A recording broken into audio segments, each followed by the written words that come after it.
በስመ አብ ወወልድ ወመንፈስ ቅዱስ አሃዱ አምላክ አሜን። አንድ አምላክ በሚሆን በአብ በወልድ በመንፈስ ቅዱስ ስም ንዊጥን በረድኤተ እግዚአብሔር ለሐማርያም ወሰቆቃወ ድንግል። በስመ አብ ወወልድ ወመንፈስ ቅዱስ አሃዱ አምላክ ነዋ መጽሐፈ ለሃ ለማርያም ድንግል እመአምላክ ወተፀሐይ ዘባም አንጽባዊ ዘለሃወት በእንተ ወልዳ ፍቁረ ማህየዊ ዘይትነበብ በዕለተ ረቡዕ ቅድስት ወቡሩክ በረከተ ጸሎታ ውኩፍ ወሀብተ ረድኤታ ትሩፍ ለእግዝእትነ ቅድስት ድንግል በክልኤ ማርያም ወላዲተ አምላክ ትሩፍ ወምህረተ ፍቁር ወልዳ እግዚእነ ኢየሱስ ክርስቶስ ያሉ ምስለ ኩልነ ህዝበ ክርስቲያን ወቀባ ለሀገሪትነ ኢትዮጵያ ለዓለም ወለዓለመ ዓለም አሜን። አንድ አምላክ በሚሆን በአብና በወልድ በመንፈስ ቅዱስ ስም አምነን ምስራቃዊ እውነተኛ ፀሐይ መውጫ እመ አምላክ በእውነት ስለተወደደ ማህያዊ ልጇ ያዘነችውን ነገረ ሐዘን የሚናገር በተባረከች ቅድስት ዕለተ ረቡዕ የሚነበብ ለሐማርያም እነሆ በሁለት ወገን ድንግል የሆነች የንጽሕት ቅድስት ወላዲተ አምላክ እመቤታችን ድንግል ማርያም የበዛ ሀብተ ረድኤቷ የከበረ በረከተ ጸሎቷና የተወደደ ልጇ የጌታችን የመድኃኒታችን የአምላካችን ኢየሱስ ክርስቶስ ምሕረቱም ከእኔ ከአጤ ባሪያ ከሀብተ ማርያም በዚሁም በዚህ ወር ከሚያገለግሉ ከእህት ወንድሞቼ ከሕዝበ ክርስቲያን ጋር ይሁን ለዘለዓለሙ አሜን። ከዚህም ሁሉ በኋላ ዳግመኛ ወደ ቀደመው ነገር እንመለስና ድንግል እመቤታችን በልጇ ቀኝ ቆማ እያለቀሰች ሳለች ፍቁረ እግዚእ ቅዱስ ዮሐንስ ዳግመኛ ወደ ቤቱ ይወስዳት ዘንድ ወድዶ ወደ እመቤታችን ቀርቦ ይለምናት ጀመር። እመቤታችን ድንግል ማርያምም በጽኑ ልቅሶ እያለቀሰች ቆማ ነበረ። ልጇንም ልጅ ሆይ አይሁድ አንተን በሰቀሉበት መስቀል ላይ ሳለ በፍቅር ሐዘን ሰናበትሃለሁ።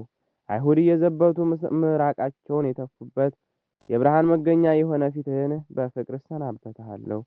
በሁለቱ ወንበዴዎች መሃል ለሰቀሉት እርቃንህም ልጅ ሆይ በጠሉ አይሁድ እጅ ስለአለ ክቡር ልብስህንም በፍቅር እያሰቡ ሰናበትሃለሁ። ልጅ ሆይ በራስህ ስለደፉብህ የእሾህ አክሊል እያዘንኩ ሰናበትሃለሁ። ድንግልም ይህንንና የመሰለውን ሁሉ እያሰበች እያለቀሰች ወደ ቅዱስ ዮሐንስ ቤት አደረሷት። ለቅሷንም አታቋርጥም። ከለቅሷና እንባዋ መፍሰስ የተነሳም ለዓይኖቿ ዕረፍትን አልሰጠችም። ወደ ቤት ብትመለስም ወደ ቀራንዮ ተመልሳ ሄዳ የልጇን የመከራውን ሁሉ ፍጻሜ ትመለከት ዘንድ አልዘገየችም። ልጇ ወዳጇ ጌታችን ኢየሱስ ክርስቶስም ዓለምን ለማዳን በተሰቀለበት ዕፀ መስቀሉ ላይ ሳለ በፈቃዱ ነፍሱን አሳልፎ በሰጠ ጊዜ በምድር ከሆነው መነዋወጥና በሰማይም ከታዩ ተአምራትና መንክራት የተነሳ ዓለም በመላዋ ተናወጠች። እመቤታችን ቅድስት ድንግል ማርያምም ምድር ስትናወጥ ጨለማን በምድር ላይ ሆኖ በአየች ጊዜ ይህች ምልክት የልጄ የሞቱ ምልክት ናት ብላ በልቅሶ ጮኸች። እመቤታችን እንዲህ እየጮኸች ስታለቅስ ቅዱስ ዮሐንስ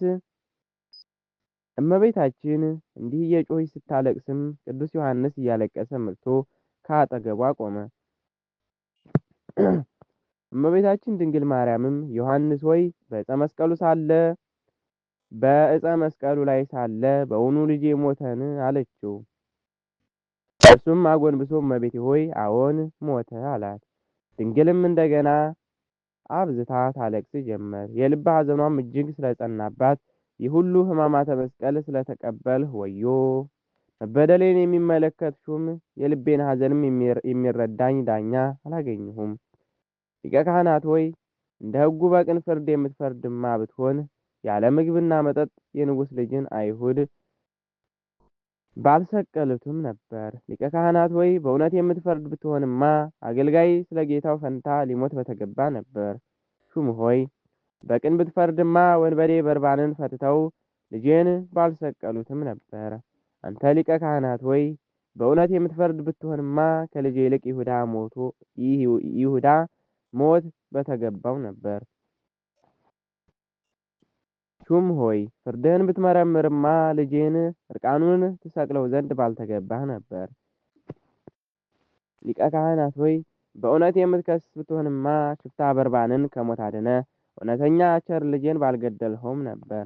አገረ ገዥ ሆይ ቅን ፍርድን ብታውቅማ ጦሮች በላይ ዞረው እያመለከቱ ጦሮች በላይህ ዞረው እያመለከቱ ኃያሉን አምላክ ባልሰቀልኸውም ነበር። ሊቀ ካህናት ወይ በእውነት የምትከስ ብትሆንማ የፈጣሪን ፊት አይተህ በአፈርህ ነበር። እኔማ የሚዋጉ ጭፍሮች ከእነርሱ ዘንድ የንጉሥ ልጅ ሲያዝን እነርሱ እጅግ እንደሚዋጉለት እንዳይሞትም ስለ እርሱ ተዋግተው በክብርና በታላቅ ምስጋና ወደ አባቱ ዘንድ እስከሚያደርሱት እንደሚጠብቁትም እሰማ ነበር። ሊቀ ካህናት ወይ ስለምን እውነተኛውን ነገር በጠየቅኸው ጊዜ የመለሰልህን አልተረዳኸውም? ነገር ግን እርሱ በአንተ ዘንድ ተጠላ፣ ሐሰትን ተከተልህ፣ በሐሰት ነገር ላይ ታመንህ። እንኪያ እውነትን ከማን ትረዳለህ? እርሱ በፊትህ የቆመው ልጄ በእውነትም ፍጹም አማናዊ ሕይወት እንደሆነ አታውቅምን? ቅድስት ድንግል ሆይ ከእነርሱ በሚበልጥ ልጅሽ ወዳጅሽ ላይ ተነስተው ለሕማምና ለሞት አሳልፈው ሰጥተውታልና በኢየሩሳሌም ከተማ በዚህች ትውልድ ላይ ታላቅ በደልን አየሁ።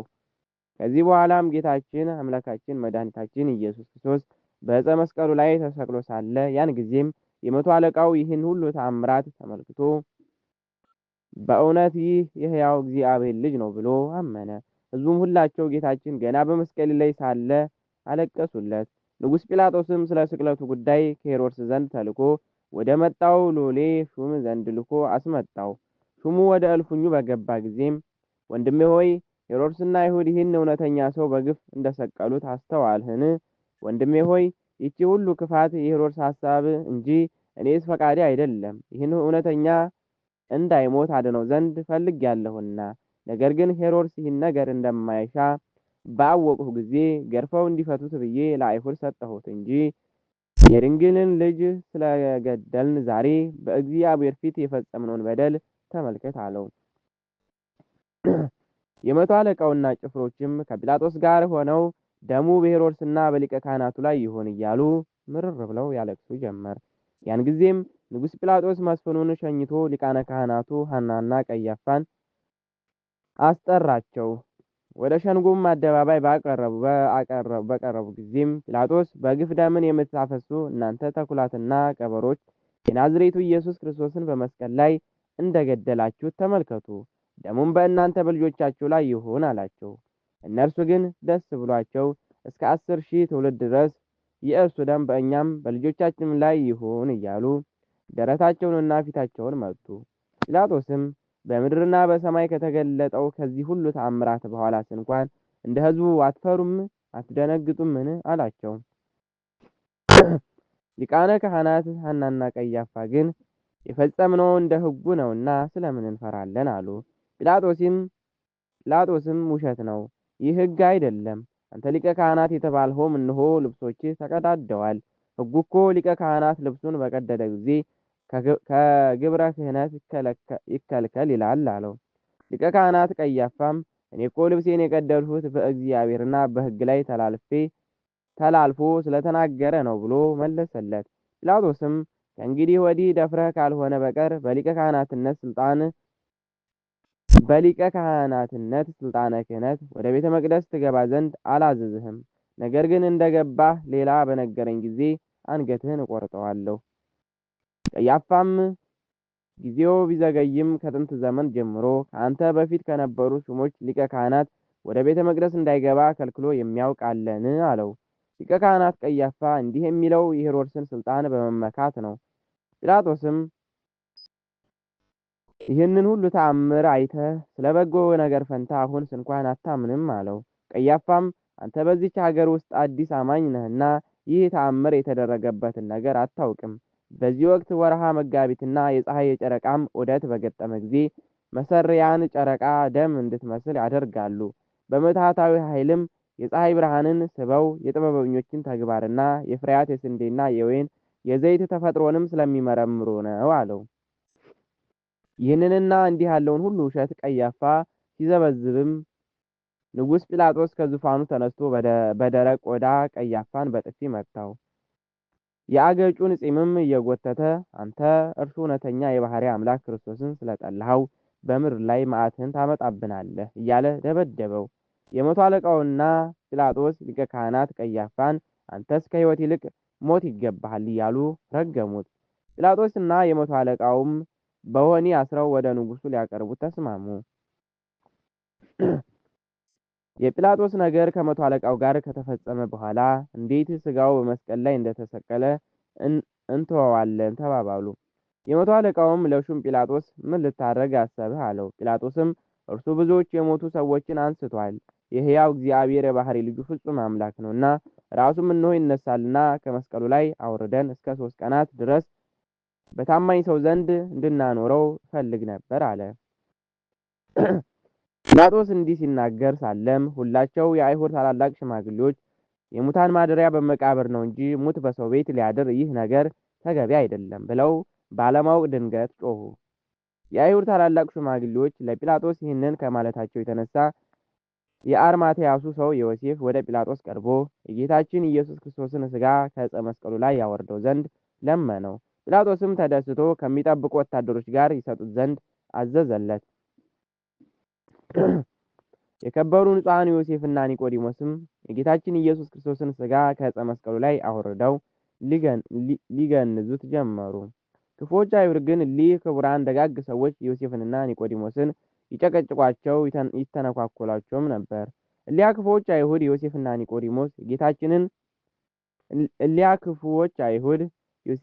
ኒቆዲሞስ የጌታችንን ሥጋ ከዕፀ መስቀሉ ላይ ሳያወርዱ ከሁለቱ ሽፍቶች ጋር እንዲቆይ ይሹ ነበር፣ እርሱ አስቀድሞ ስለ ትንሣኤው ተናግሮ ነበርና። ነገር ግን እሊህ ክቡራን ደጋግ ሰዎች ዮሴፍና ኒቆዲሞስ በሽቱና ከርቤ ሰው ባልለበሰውም አዲስ መጎናጸፊያ ገነዙት። ዳግመኛም መቃብሩም ቀድሞ ማን ሰው ያልተቀበረበት ለባለ ስፍራው ዮሴፍ በቅርቡ የተሰራ አዲስ መቃብር ነበር። ሁሉን አዘጋጅተውም ትንሣኤው እስከሚሆንበት 3ኛይቱ ዕለት ድረስ በዚያ መቃብር የጌታችንን የአምላካችን ኢየሱስ ክርስቶስን ሥጋ አኖሩ። የዓለም መድኃኒት ፍጹም የባሕርይ አምላክ ክርስቶስን የወለደች የእመቤታችን ርኅተ ልቦና ድንግል ማርያም የሐዘኗ በረከት በድንጋሌና በንጽሕና ጸዳል ከሚያበሩ ዓይኖቿ የፈሰሰ የእንባዋ ጸጋ ጠብታ ከሁላችን ሕዝበ ክርስቲያን ከእኔም ከአጥ ባሪያ ከሀብተ ማርያም እንደዚሁም በዚህ ማኅበር ከሚያገለግሉ ከእህት ወንድሞቼ ጋር ከሕዝበ ክርስቲያን ጋር ይሁን ዘወትር በየጊዜውና በየሰዓቱ ለዘለዓለሙ አሜን። አነሳስቶ ላስጀመረን ጀምሮ ላስፈጸመን ለአምላካችን ለእግዚአብሔር ክብር ምስጋና ይሁን። ወስብሐት ለእግዚአብሔር ወለወላዲቱ ድንግል ወለመስቀሉ ክብር። ይቆየን። አሜን። አባታችን ሆይ በሰማያት የምትኖር ስምህ ይቀደስ፣ መንግሥትህ ትምጣ፣ ፈቃድህ በሰማይ እንደሆነች እንዲሁም በምድር ላይ ትሁን። የዕለት እንጀራችንን ስጠን ዛሬ፣ በደላችንን ሁሉ ይቅር በለን እኛም የበደሉንን እንደምንል፣ አቤቱ አታግባን ሁሉ አድነን እንጂ መንግሥት ያንተ ናትና፣ ኃይል፣ ክብር፣ ምስጋና ለዘላለሙ አሜን። እመቤታችን እናታችን ቅድስት ድንግል ማርያም ሆይ በመልአኩ በቅዱስ ገብርኤል ሰላምታ ሰላም እንልሻለን። በሐሳብሽ ድንግል ነሽ፣ የአሸናፊ እግዚአብሔር እናት ሆይ ሰላምታ ላንቺ ይገባሻል። ከሴቶች ሁሉ ተለይተሽ አንቺ የተባረክሽ ነሽ፣ የማኅፀንሽ ፍሬ ቡሩክ ነው። ጸጋን የተመላሽ ቅድስት ሆይ ደስ ይበልሽ፣ ልዑል እግዚአብሔር ከአንቺ ጋር ነውና ከተወደደው ልጅሽ ከጌታችን ከመድኃኒታችን ከኢየሱስ ክርስቶስ ዘንድ ይቅርታና ምሕረትን ለምኝልን ኃጢአታችንን የሚያስተሰርይልን ለዘላለሙ አሜን። እናታችን ማርያም ሆይ ሰላም ላንቺ እያልን እንሰግድልሻለን፣ እንማልድሻለን። ከክፉ አውሬ ታድኝን ዘንድ ተማጽነንልሻል። ስለ እናትሽ ስለ ቅድስት ሐና ብለሽ፣ ስለ አባትሽ ስለ ቅዱስ ኢያቄም ብለሽ ድንግል ማኅበራችንን ዛሬ ባርኪልን። አምላክን በድንግልና የወለደች የእመቤታችን የማርያም ጸሎት ማርያምን ማለች ነፍሴ እግዚአብሔርን ታላቅ ታደርገዋለች፣ መንፈስም በመድኃኒቱ በእግዚአብሔር ደስ ይላታል። የባሕርያት መወረድ አይቷልና ነው ከዛሬ ጀምሮ ትውልድ ያመሰግኑኛል። እርሱ ብርቱ የሚሆን ታላቅ ሥራ ለእኔ አድርጓልና ስሙም ቅዱስ ነው። ለሚፈሩትም ምሕረቱ ለልጅ ልጅ ነው። ኃይልን በክንዱ አደረገ፣ በልባቸው ሐሳብ የሚኮሩትን ትዕቢትን በላቸው፣ ብርቶችንም ከሰውናቸው አዋረዳቸው። የተዋረዱትንም ከፍ ከፍ አደረጋቸው፣ የተራቡትንም በቸርነቱ አጠገባቸው፣ ባለጠጎቹንም ባሮቻቸውን ሰደዳቸው። ምሕረቱን እንዲያስብ እስራኤል ባሪያውን ተቀበለ። ለአባቶቻችን ለአብርሃምና ለዘሩ እስከ ዘላለም ድረስ እንደተናገረ